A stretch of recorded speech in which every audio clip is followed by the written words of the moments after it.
ટ્રેક્ટરને કયા ગેરમાં હાંકવું એ ઘણા લોકોને ખબર નથી. જ્યારે વેગ તૂટે છે ત્યારે પ્લાવ પકડી લે છે એટલે ડીઝલ વધારે આવે છે. તો પોચી જમીનમાં અને હાર્ડ જમીનમાં શું ફેર કરવાનું છે જેથી કરીને આપને સમજાય.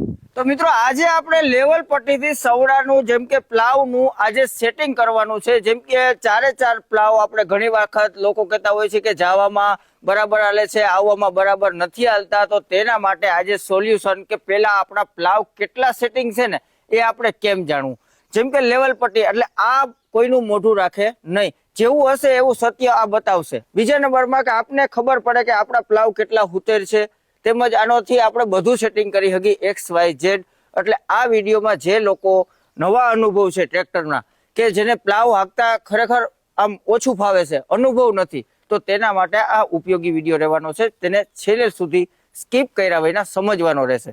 તેમજ પ્લાવ જ્યારે આપણે હાઇડ્રોલિકનું સેટિંગ કેમ કરવું, હાઇડ્રોલિક આમાં કઈ રીતે હકાય, તેમજ સ્પીડથી કેમ હાલે કે ઉકલે કેમ પ્લાવ.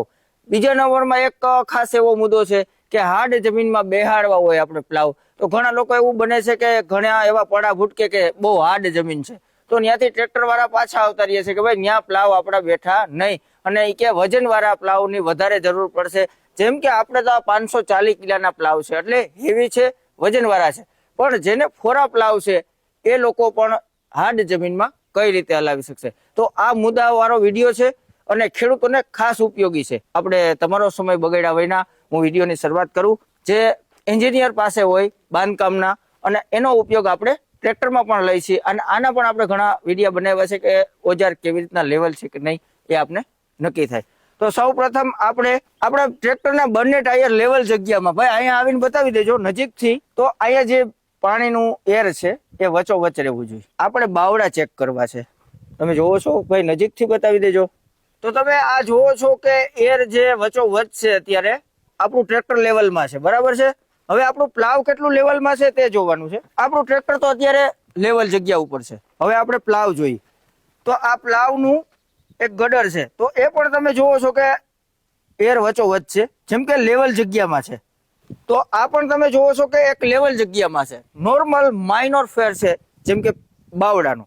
એટલે બાવડાનું સેટિંગ તમારે અહીંથી ખબર પડી શકે, કારણ કે આ વસ્તુ હુતેર હોય છે. જે આ પાટો છે આ એક વસ્તુ હુતેર હોય છે, અને આમ પણ જોઈ શકી કે કેટલું ફેરફાર છે એ આ રીતે પણ બતાવી શકશે આ.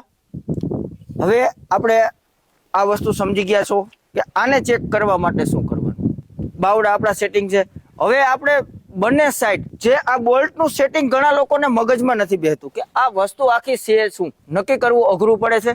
પણ આ વસ્તુ બહુ સારી છે. જેમ કે પેલા સાદા પ્લાવ આવતા કે જે હાથેથી આપણે એને ફેરવતા, તો એમાં આપણે આવું બધું સેટિંગ કરવું અઘરું લાગતું. પણ આ પ્લાવમાં તમે સેટિંગને ફેરબદલી કરી શકો છો, હાર્ડ જમીનમાં, પોચી જમીનમાં. તો પોચી જમીનમાં અને હાર્ડ જમીનમાં શું ફેર કરવાનું છે જેથી કરીને આપને સમજાય.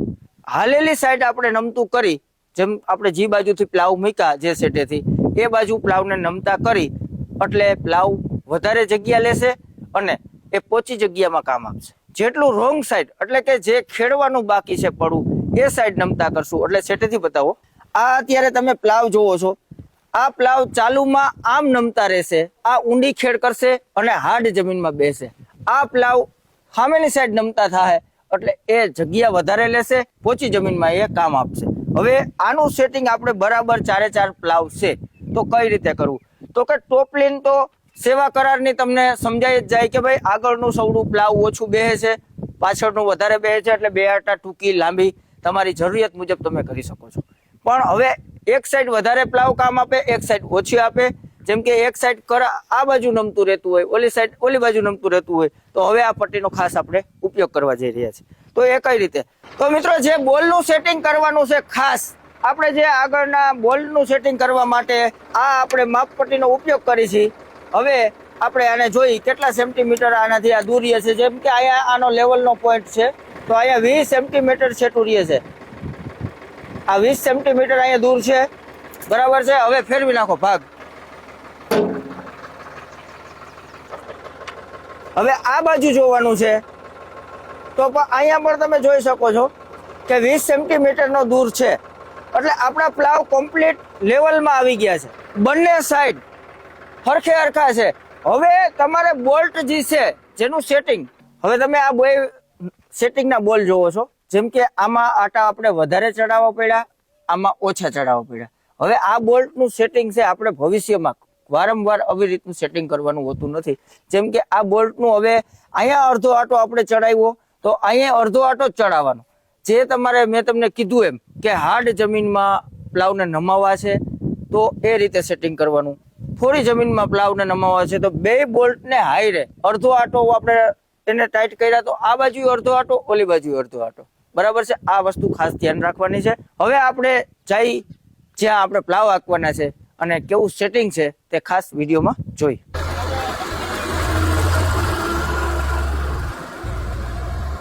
તો મિત્રો આપણે આવી ગયા છીએ પ્લાવ હલાવવા માટે અને પ્લાવ હલાવી રહ્યા છીએ અને બેસ્ટ સેટિંગ થઈ ગયું છે. કેમ કે આપણે જે લેવલ પટ્ટીથી સેટિંગ કર્યું, જોરદાર આપણે રિઝલ્ટ જોવા મળ્યું છે કે નહીં. ખરેખર વ્યવસ્થિત જો સેટિંગ કરવામાં આવે તો હાંકવાની ખાસ ઓર મજા આવે છે.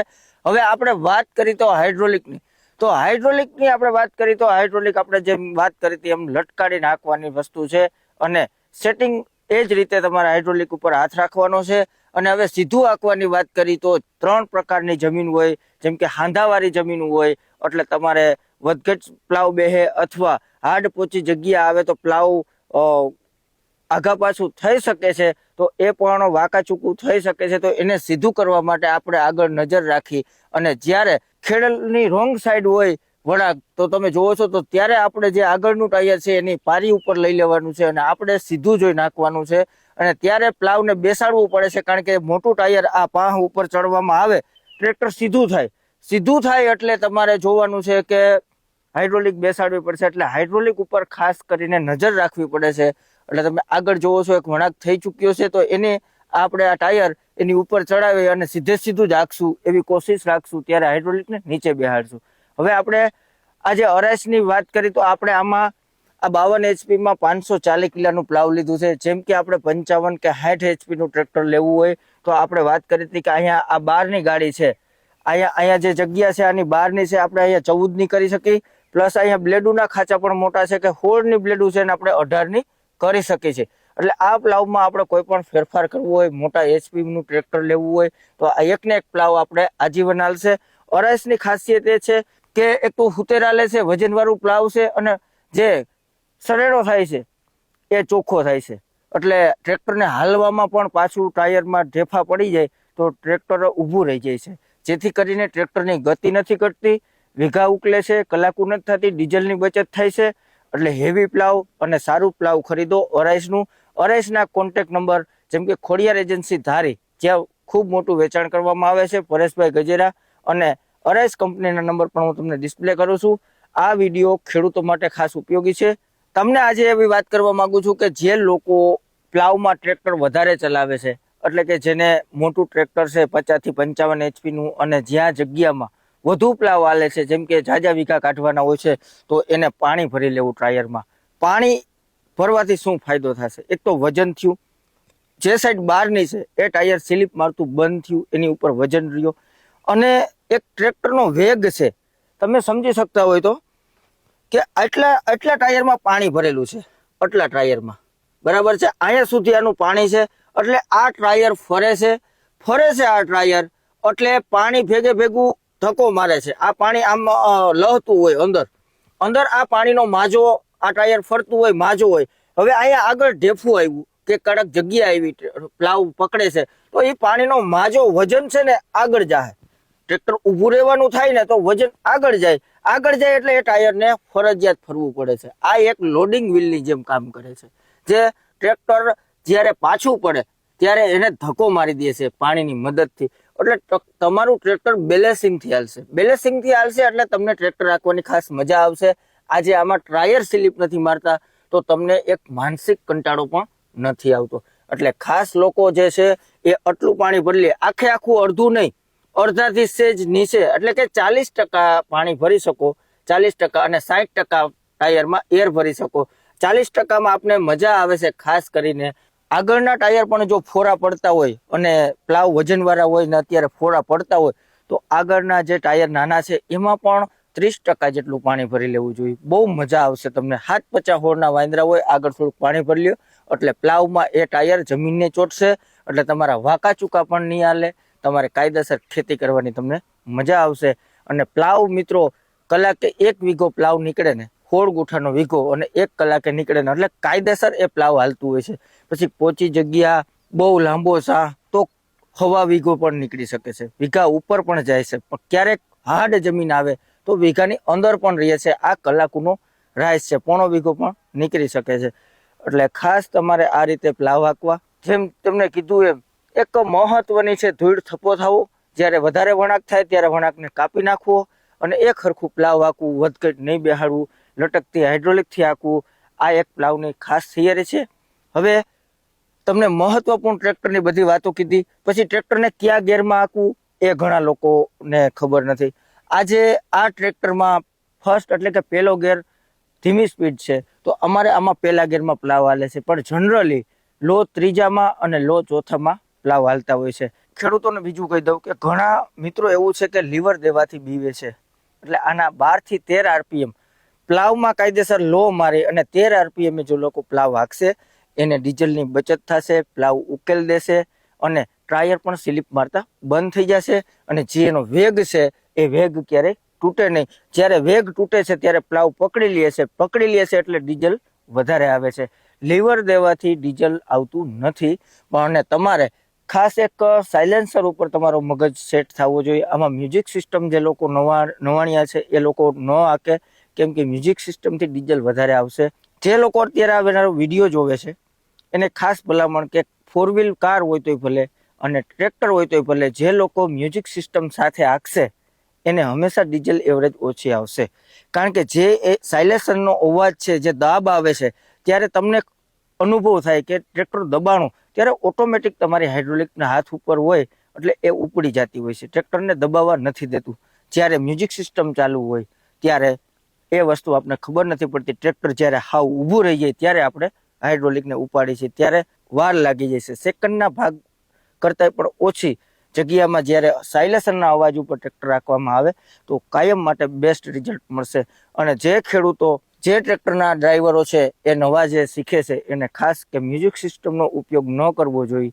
અને જ્યારે તમે ખાસ રેવલ અમુક પડા સારા હોય અને ક્યાંય કાંઈ ફરફાર નથી કરવો પડતો ત્યારે તમે મ્યુઝિક સિસ્ટમનો ઉપયોગ કરો નિસંકોચ. પણ અમુક પડામાં તમારે મ્યુઝિક સિસ્ટમ નહીં ચાલે, હાંકશો તો તમને કીધું એમ ડીઝલ એવરેજ નહીં આવે. અને ડીઝલ એવરેજ કારમાં પણ આપણે અનુભવ કરેલો છે. જે લોકો આ વિડીયો જોવે છે જેની પાસે કાર છે, જેમ કે કારમાં તમે એન્જિનનો અવાજ નહીં આવે ત્યાં સુધી તમે લીવરનું પગડું તમારે કેટલું દબાવવું ને ક્યારે તમારે ગેર ચેન્જ કરવો ને એ તમને નક્કી કરી શકતા નથી. જ્યારે તમને એન્જિનનો અવાજ આવે એટલે ઓટોમેટિક તમારે ક્લચ થઈ જશે, ગેર ચેન્જ થઈ જશે, કારણ કે એન્જિન રેસ થઈ ગયું એ તમને ડાયરેક્ટ નક્કી થશે, ઓલું તમને નક્કી નહીં થાય. એટલે ખાસ દરેક લોકોને ભલામણ છે, કાયદેસર જો તમારે કંઈક આગળ વધવું હોય, કંઈક બનવું હોય, કંઈક કરવું હોય તો તમારે આ વસ્તુનું પાલન કરો અને ખૂબ બધાય આગળ જાઓ એવી બધાને ભલામણ છે. હવે નવા વિડીયોમાં મળશું, ત્યાં સુધી જય જવાન જય કિસાન, ભારત માતા કી જય.